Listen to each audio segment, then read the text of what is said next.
Krishna Krishna Krishna Krishna Krishna Krishna Krishna Hare Krishna Krishna Krishna Krishna Krishna Krishna Om Namo Bhagavate Vasudevaya Om Namo Bhagavate Vasudevaya Om Shri Sarabhyaya Namaha Om Shri Sarabhyaya Namaha Om Shri Sarabhyaya Namaha Om Shri Sarabhyaya Namaha Om Shri Sarabhyaya Namaha Om Shri Sarabhyaya Namaha Mukam karoti vachalam pangum nangayate girim yat kripat maham bandhe Sri Gurum Dinataram Yat kripat maham bandhe Sri Gurum Dinataram. Hare Krishna. Welcome to our Bhagavatam class. Today we begin a new chapter. This is from Canto number 4, chapter 13, entitled Description of the Descendants of Dhruva Maharaj.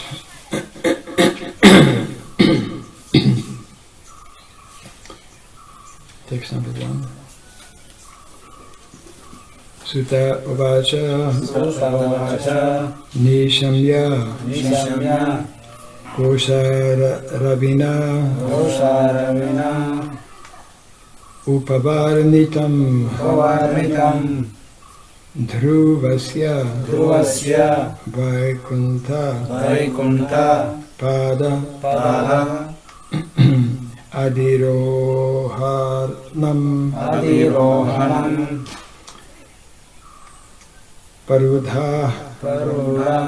Prarudha Bhavo Bhagavati Adhokshaje Prastum Punastam Vidura Prachakrame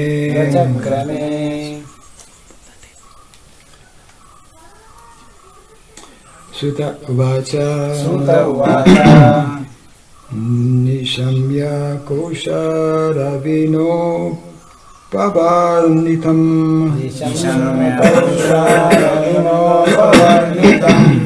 Dhruvasya Vaikunta Padadirohanam Prarudha Bhavo Bhagavatyadokshaje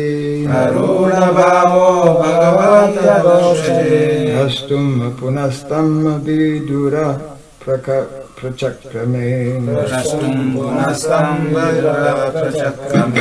Sutta Uvacha Nishamya Kosharavino Pavarnitam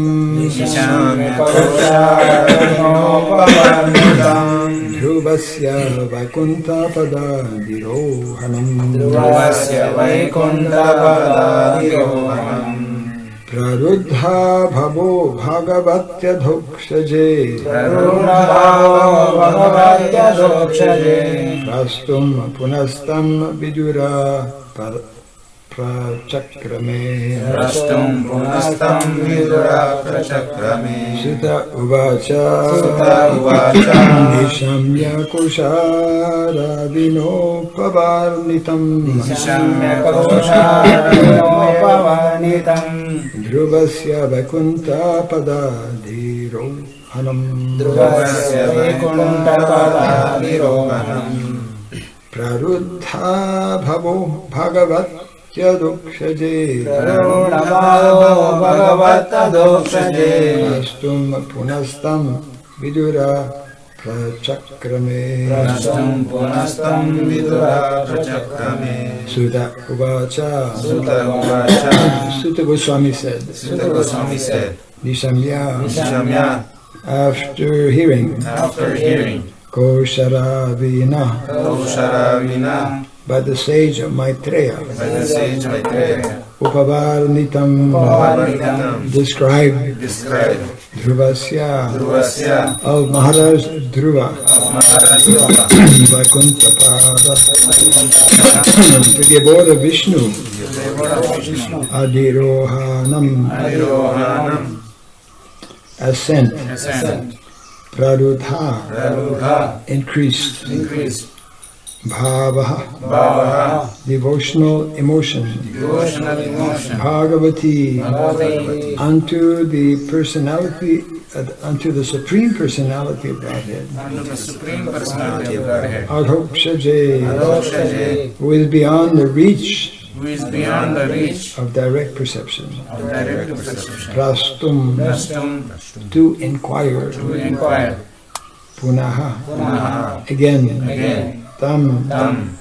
Unto Maitreya. Vidura.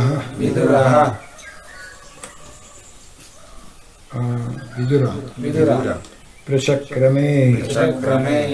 Attempted. Translation is reported by His Divine Grace A.C. Bhakti Swami Srila Prabhupada Ki. Sutta Goswami, continuing to speak to all the rishis, headed by Shonaka, said,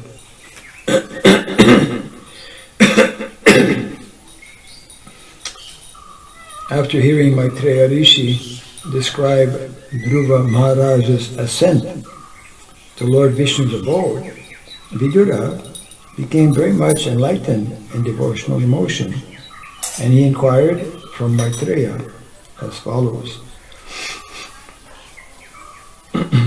Kindly repeat after me. Sutta Goswami, continuing to speak to all the rishis, headed by Shonaka, said, after hearing Maharaj Rishi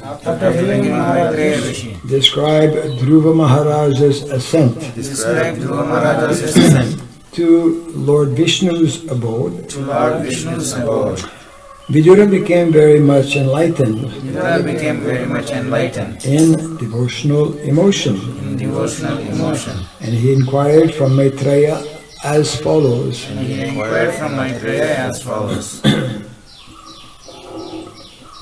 Purport.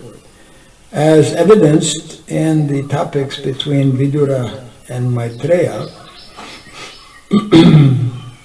the activities of the Supreme Personality of Godhead and the devotees are so fascinating that neither the devotee who is describing them nor the devotee who is hearing is at all fatigued by the inquiries and answers.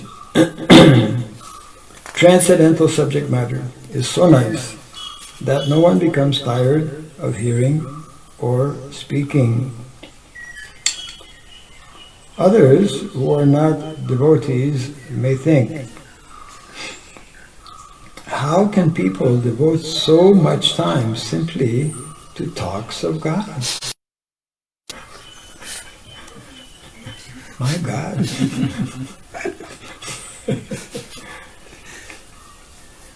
But devotees are never satisfied or satiated in hearing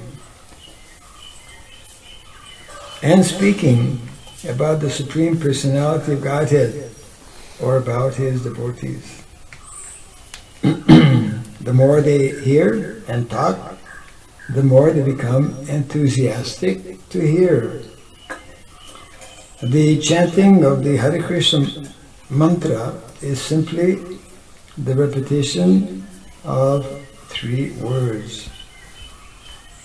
Hare Krishna and Rama.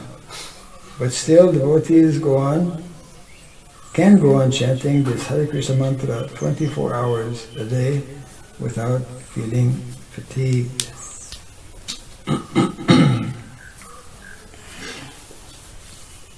Translation again. Sutta Goswami, continuing to speak to all the rishis headed by Shonaka, said, after hearing Maitreya Rishi describe Dhruva Maharaj's ascent to Lord Vishnu's abode, Vidura became very much enlightened in devotional emotion, and he inquired from Maitreya as follows.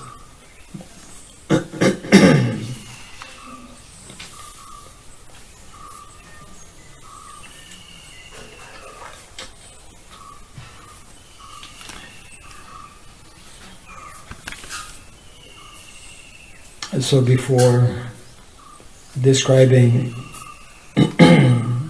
further topics, this point is being very nicely made here, that the subject matter of transcendence, because it is connected with Krishna and Krishna's devotees, and because Krishna's activities are unlimited, ever expanding, they are of a totally different nature than mundane, ordinary topics. Mundane, ordinary topics cannot evoke the same kind of interest or inquisitiveness that is there for topics on the transcendental platform. And of course, so many examples are there. The whole exchange of the Bhagavatam is between two very elevated personalities, Srila Shukadeva Goswami and Parikshit Maharaj, and their conversation, as we know, went on non-stop for 7 days and 7 nights.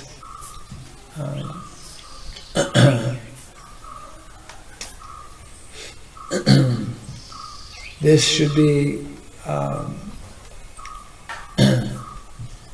an inspiration actually for us to know, even though we may not always be in that. Here it mentions about, what is it?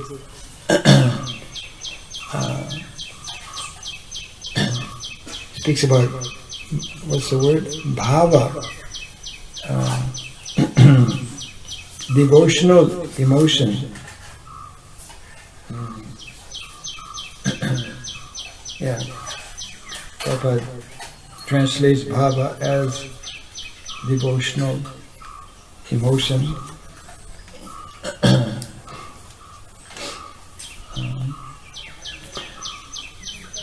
So the point is that this is what attracts one to practice Krishna consciousness, or to come to Krishna consciousness. There is an unlimited field of activities.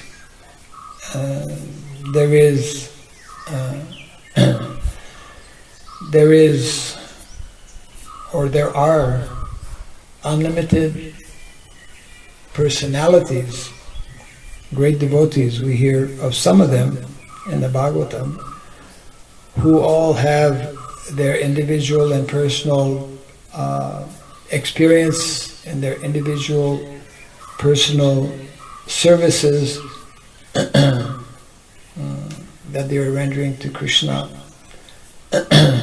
And Prabhupada one time was saying how, and we see that in Srila Prabhupada's exchange and conversations, just like I think many devotees may not have seen the many volumes of conversations, just like there are many volumes of the Bhagavatam.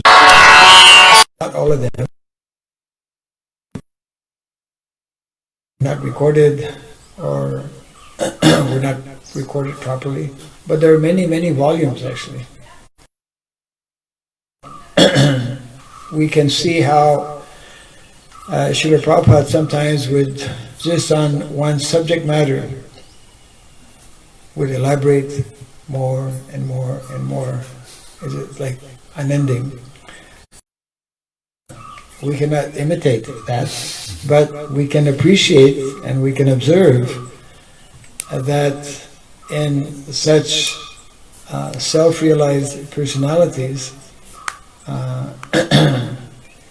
the subject matter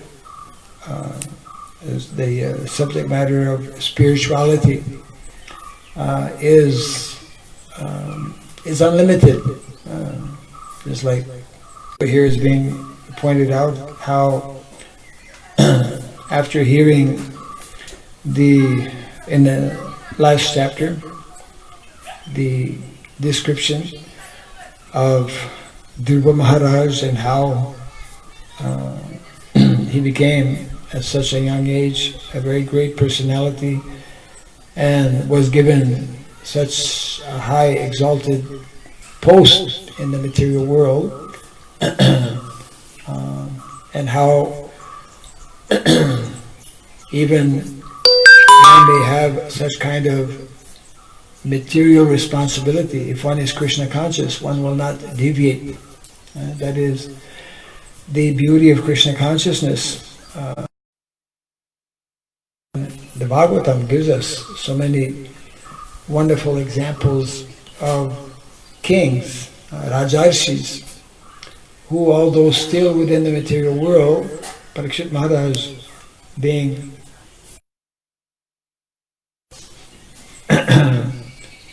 Bharat Maharaj, also, whenever the opportunity was there to retire from their activities, they took that opportunity and fully absorbed themselves. But even before that, even before retiring, as they executed their duties and responsibilities, they maintained a high level of Krishna consciousness. I was just reading how the daily activities of kings, of Vedic kings, is actually nicely described in this important book written by Chanakya Pandit. He put together what is called the Kautilya Arthashastra. And it is mentioned how just like we hear about the day of Lord Brahma and the night of Lord Brahma, we hear about our day and our night. So the activities of a king are divided into 8 periods of 1.5 hour. 1.5 hour. And for each of these 1.5 hours, there are specific duties and responsibilities. The night is also divided. And of course, the night includes some sleeping time. But it is sleeping time actually for even Vedic kings is very less. At most, let's see, there are 3, at most 4.5 hours or 4 hours, which is part of the Vedic, we could say, lifestyle, that when one takes rest early, it is scientifically established that the hours before midnight are worth double. If you sleep at 9 o'clock, for example, or to speak of 8 o'clock, anyway, let's say 9 o'clock, so those 3 hours are worth double. It's 6 o'clock, 6 Yes, hours. yes. So therefore, yeah, because the body will be able to regenerate itself because it's a more natural time for actually taking rest.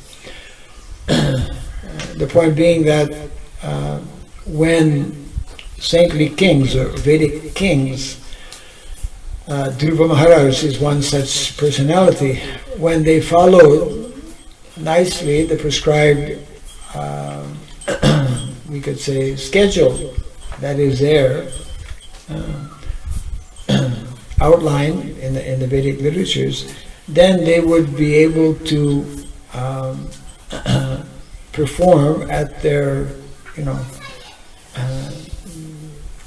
they would be able to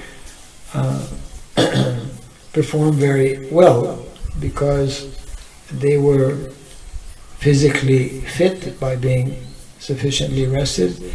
And also part of that schedule, it is very nicely explained, that even though one was a Raja or a king, on 3 different times during this schedule, on 3 occasions, a king would give time for study. Study Shastra. Yeah, for studying Shastra. And before going to office, we say office, before going to the court, right? Rajya Sabha. Rajya Sabha. The king, he would take darshan of cow, calf, and bull by circumambulating. Yeah. So when one's life in this way is very pious and very regulated, the whole culture, Vedic culture is teaching us how to become regulated, then one can get the maximum benefit, both materially and spiritually, and therefore it's just like Ramananda Roy. Ramananda Roy was also a minister. He was also in government. So were Rupa and Sanatan Goswami. But because they were great devotees, they were simultaneously cultivating Krishna consciousness.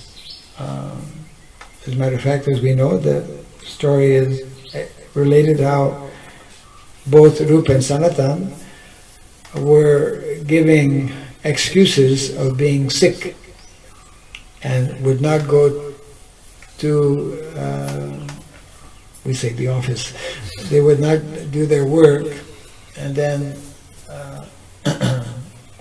the Nawab sent his secretary to find out what was the sickness of Sanatan, and he came back to report his sickness is that he's totally absorbed in the Bhagavatam. Along with so many other pandits or brahmanas, and they're constantly reading, reciting, and whatnot. So these activities were especially, of course, prominent for brahmanas and also for we see these exchanges in the Bhagavatam, also with great saintly kings, Rajarsis. So this point is nicely being made here. Naturally, Vidura, being such an exalted personality, as mentioned here, he became very much enlightened in devotional emotion and wanted to hear more about The topics that will be presented in this chapter are the descendants of Dhruva Maharaj. When the Vedic culture is in place, then these are the kind of topics and discussions that are common and that are natural and that are of primary interest to people in general also. We know how before the advent of television, people would go to hear recitation on Mahabharata and Ramayana, isn't it? Yeah. Not that long ago, actually. And we hear also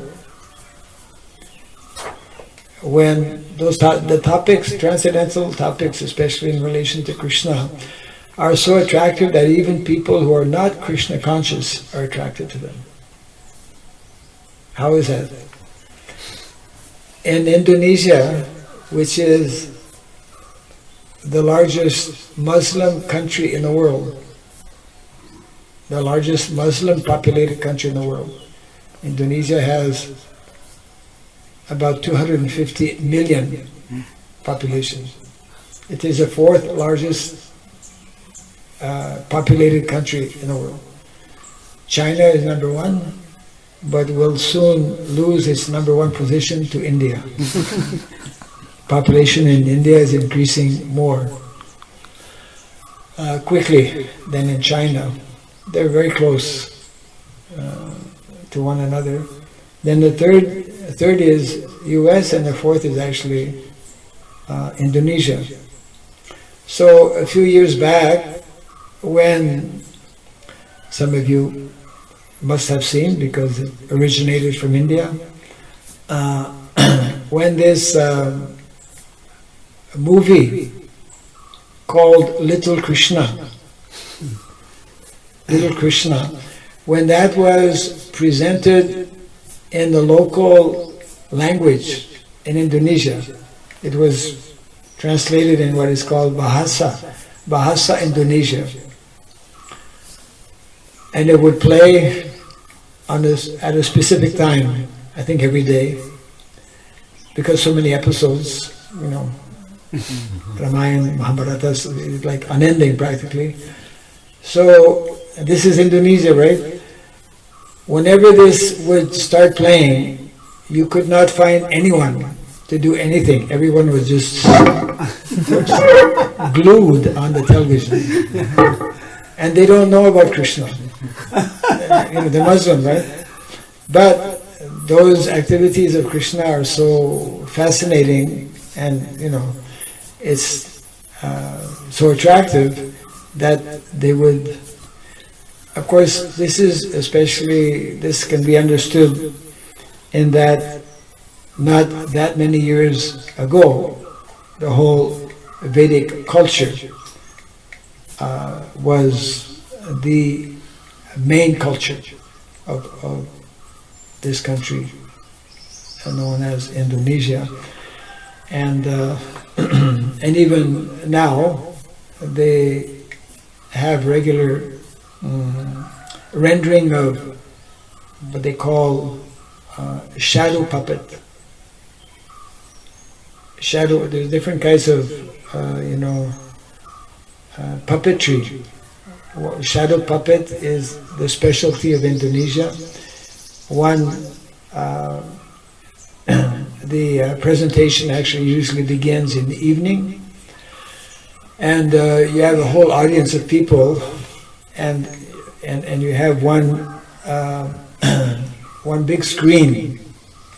One screen. Everyone is on the other side, and the person who is speaking Ram Katha or Krishna Katha, he is behind that screen, and he will, people in the front, they only see the shadow of the puppet, and he will mimic each character. He will have a different voice, up to 50 voices. And those who attend, I attended one time actually, because what happens is that when you start listening to this, it is so fascinating and it is so wonderfully presented that the audience remains captured till the next morning Mangalarati. Of course they don't have Mangalarati. But the whole night up until when the sun rises, this will be ongoing. We have lost this, of course, in modern day setting, and therefore what is being referred to here we cannot appreciate we cannot appreciate it as much, but we can understand that when this type of culture and lifestyle is the norm, so to speak, when majority people are living in this way and not distracted and polluted by so many other subject matters that are the main attraction for the most, vast majority of people in modern day society. Then even ordinary people, they become very fascinated and attracted to hear about these different descriptions. What to speak of personalities who are totally, constantly absorbed in such thoughts and such discussions. So this chapter, on the request of Vidura, this is what what is being mentioned here. I'll just read the text again, and then we have some other activity here. Here's translation to text number 1. Sutta Goswami, continuing to speak to all the rishis headed by Shonaka, said, after hearing Maitreya Rishi describe Dhruva Maharaja's ascent to Lord Vishnu's abode, Vidura, this is Maitreya speaking to Vidura, Vidura became very much enlightened in devotional emotion, and he inquired from Maitreya as follows. We will recall how Vidura had been expelled, rejected, thrown out actually, from the palace by none other than Duryodhana. And he took it as a benediction, and he went on a pilgrimage that lasted 30 years. Wonderful. Usually we go on pilgrimage for 3 days, maximum 30 days, whatever.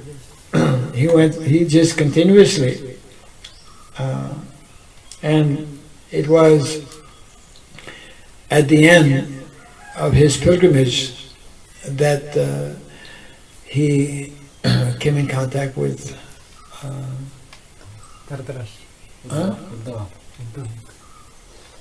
he came in contact with Uddhava and wanted to hear from Uddhava, because Uddhava was the last one who was with Krishna before he left this material world. But Uddhava told him that actually Maitreya is elder. He was also there, so therefore you should take shelter of Maitreya and hear from him. And that's how this was.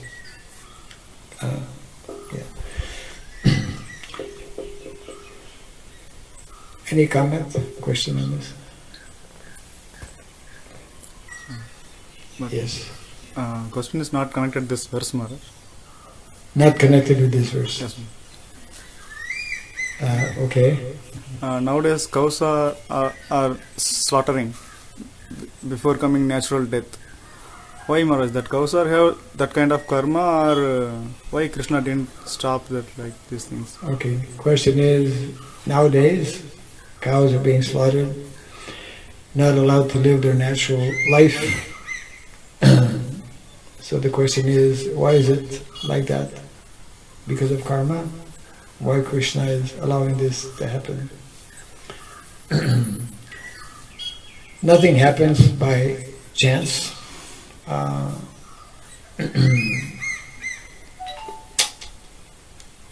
The law of karma is there, very strict, and therefore, Prabhupada explains, for example, so many people who are engaged in killing other living entities. Just look at what is happening, for example, in the factory, in the chicken factories, or in the pig factories, where they do horrible things, even before killing them, to fatten them up, etc., like that. So these are karmic reactions, and although naturally we, as devotees, regard the cow as sacred, and she is sacred, but the living entity there, it is, whatever may be happening, good or bad, it is due to karma.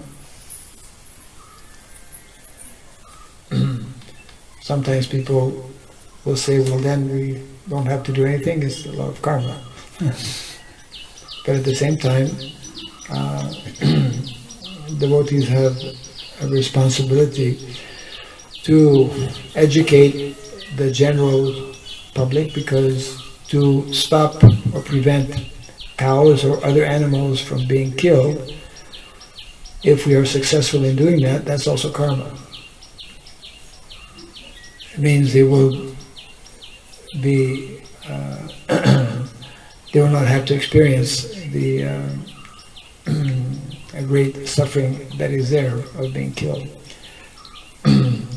There is one website which is keeping detailed account of, on a second to second basis, minute to minute, second to second, daily basis, what different types of animals are being killed. And it's like, I forget, it's in the millions, if not billions, every year. It means we are living in very disturbed times, and a lot of this killing is a reaction of previous killings. Just like Prabhupada mentions, because of killing of animals and the cows, that is why wars are there. World War I, World War II, because whatever, and it is said, as we know also, if one kills the cow, one has to again reincarnate for as many times as there is hair on the body of the cow. So it means that all those living entities in these bodies of these different animals, it is due to having gone against the laws of nature, and they are getting reaction. So it's a very, this symptom of Kali Yuga, and therefore the need and responsibility for us as a society to educate people. And when there is an overabundance of sinful activities, then also there are, as we are seeing today, major calamities taking place, forcing individuals to come to their proper senses.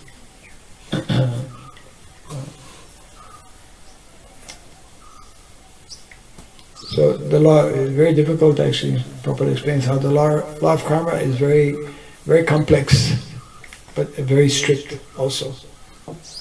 We go against the principles, then we must get reaction for that. So I think we should close now for our other program. Jai Karnataka Srimad Bhagavatam ki, Jai Sri Prabhupada ki, Gaurapi Manam. Hari Hari.